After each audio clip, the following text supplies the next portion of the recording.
Bom, boa tarde. Vamos fazer uma leitura do livro de Lia Luft. Eu vou utilizar esse espaço do YouTube para de vez em quando trazer poemas, textos literários, bula de remédio, aforismos nietzschianos, qualquer coisa que eu achar interessante que possa vir a jogar na rede, coisas de nonsense também, coisas que têm alguma utilidade. E hoje eu trouxe aqui um texto da Lia Luft, Velhice, por que não? O nome do texto, Velhice, por que não? Está no livro Pensar é Transgredir, da Lia Luft, né? Uma escritora assim, eu particularmente gosto, algumas pessoas consideram uma literatura fraca. Eu acho interessante, acho que é legal. Acho que esse texto aqui, o Velhice, o texto de número 23, acho que é bacana para uma reflexão, né? Velhice, por que não? Recordo meu assombro quando me dei conta de que no cinema passavam-se na tela cenas tórridas de sexo. Mas as palavras no letreiro, se mais fortes, vinham apenas com a inicial seguida de pontinhos. Os nomes de certas doenças ainda são evitados como se contagiassem. Alguns livros não queremos ler porque nos inquietam, como se a arte devesse apaziguar ou tapar o sol. Pode ser sábio não ver, não falar, não escutar, mas geralmente é alienação e pobreza. Palavras significam emoções e conceitos, portanto também preconceitos. Por isso quero falar da minha implicância com a implicância que temos com os vocábulos. E a realidade, velho, velhice.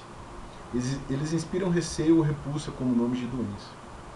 Não me importa como a classificam as organizações de saúde.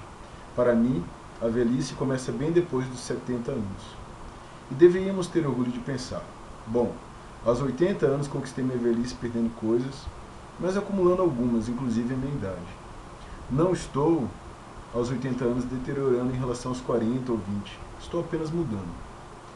Por ignorância, inventamos jeitos e eufemismos que, em lugar de remediar, acentuam o negativo que envolve os termos substituídos. Terceira idade, melhor idade, pior ainda quando escrito junto, melhor idade.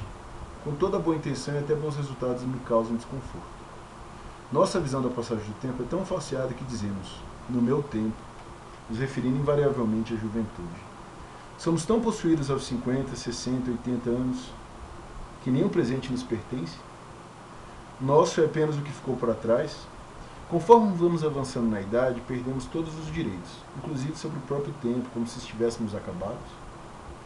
Pior quando em grupos de terceira idade fazemos velhas damas saltitarem num palco vestindo fantasias de criança, infantilizadas, acentuando mais uma vez o lado caricato que a velhice pode assumir, se não tivermos elegância e delicadeza a lidar com ela.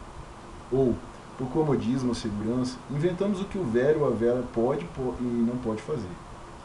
Mamãe morando sozinha naquele casarão, papai comprando esse monte de roupa nova, viajar com essa idade, o quê? A esta altura da vida ainda vai querer namorar? Por que uma velha dama não pode morar numa casa grande a não ser por recomendação médica ou segurança? Por que um velho tem de usar sapato cambaio e calça larga? Por que não podem procurar e curtir uma nova companhia? Solidão não é dever de ninguém, muito menos de um velho.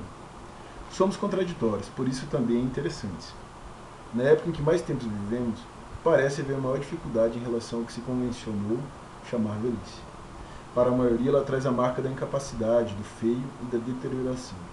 É algo a ser evitado como uma doença, um defeito. Não deixa de ser fútil encarar a vida como um conjunto de gavetas compartimentadas, nas quais somos jovens, maduros ou velhos. Porém, só em ideias, a da juventude, com direito a alegrias e realizações. A possibilidade de ter qualidade de vida, saúde, projetos e ternura até os 90 anos é real, desde que levando em conta as limitações de cada período. Este livro é dedicado a uma grande amiga, Mafalda Veríssimo, que até sua morte aos 90 anos foi uma pessoa atuante e agregadora. A gente não a visitava por ser uma velha dama solitária, mas porque nós é que precisávamos de sua alegria, do seu estímulo. Portanto, a velhice pode ser agregadora e bem-humorada. Interessante porque interessada. A passagem do tempo não precisa deteriorar, mas pode expandir e refinar. Quando não podemos mais realizar negócios, viajar a países distantes, talvez nem mesmo dar caminhadas, podemos ainda exercer afetos, reunir pessoas, ler bons livros, observar a humanidade que nos cerca e eventualmente lhe dar abrigo e colo.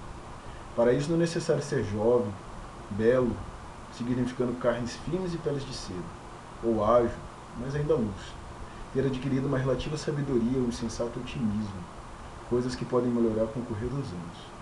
Porém, tendemos a considerar a velhice uma condenação, da qual se deve fugir a qualquer custo, até mesmo nos mutilando ou escondendo.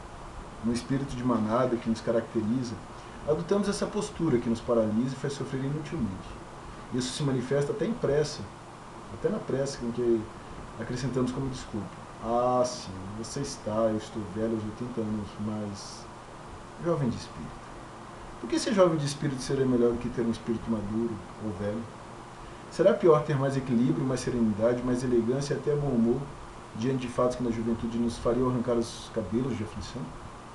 Visitei uma artista plástica de quase 90 anos que pinta telas de um vermelhos palpitantes e eu lhe disse: seus quadros celebram a vida. E ela respondeu junto ao meu ouvido, brilho nos olhos: eu os crio para mim mesmo, para meu prazer. Seu rosto enrugado e seu corpo já encurvado emanavam uma alegria de viver que me causou inveja. Por um instante desejei ter chegado ao mesmo patamar, onde muitas coisas pelas quais hoje luto e sofro fossem uma celebração, cobertas de uma beleza menos ilusória. Esse encontro mostrou a importância de conquistar o tempo, tornando o nosso bichinho de estimação, em lugar de sermos devorados por ele, e descobrir o tom segundo o qual queremos viver cada fase, também a maturidade e a velhice. Juventude em alegre, maturidade em adágio e velhice em tom de marcha fúnebre. Terá de ser necessariamente assim?